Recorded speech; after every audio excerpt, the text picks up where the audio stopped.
Now, most days everybody lives together before they actually get married, and we all know that. But it does mean you don't necessarily have a list of gifts and things that you want. You don't need another kettle or a toaster or Hoover.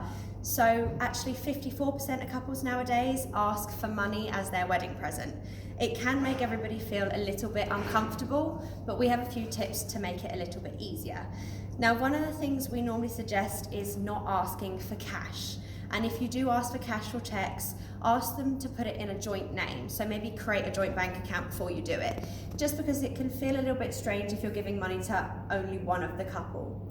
The other thing you should do is be really specific about what you want the money for. So are you having it for your honeymoon? Is there something particular you want to do while you're away? Or are you renovating your house? At least if you let people know, they feel like they know what they're contributing to. Now, an easy way to do this is to sign up to a website. So there's quite a few good ones. One of the ones I know most about is called Patchwork, and you just sign up online, and it means you can put things on there that people can then buy for you. So it could be excursions, or it could be dinner. We've done you a little example. So we've done this for New York. It's not where I'm going, but it's where my friend went, and so she's already done this. And it's a lovely way to give your friends and family things that they can actually buy for you.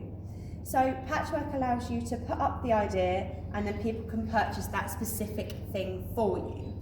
The other ones are things like Zola, so that allows you to do a physical guest list, so there's nothing wrong with having a Hoover or a kettle if you want one. Ask people for money or ask for donations towards your honeymoon. Now, the only thing to be careful with websites like this is that they often charge almost commission in a way. They'll take a little percentage of what everyone gives, or they'll ask you to pay a little fee. So that's one of the things to just check when you're signing up to one. But one of the ways that you can do it for free usually is if you've booked your honeymoon through a travel agent. So a lot of travel agents will give you a link, and that means you can give that out to friends and family, and they can go straight on there and contribute directly to your honeymoon. Now, you can still use the idea of giving them what you'd like to do, and then you can send people pictures afterwards. So thank you, Auntie Maureen, for letting us swim with the dolphins. Here's a picture of us doing it. It makes them feel a little bit more connected. And the last thing that I'm going to suggest, and I'm going to read this bit to you, is putting it in a poem. Now, you can go on Google and find about 1 million different poems, but this is one that I thought was particularly cute. We are able to be Mr. and Mrs., and we don't need a wedding list full of dishes. We have 2 kettles, 2 toasters, 2 microwaves, and we have dreams for which we want to save.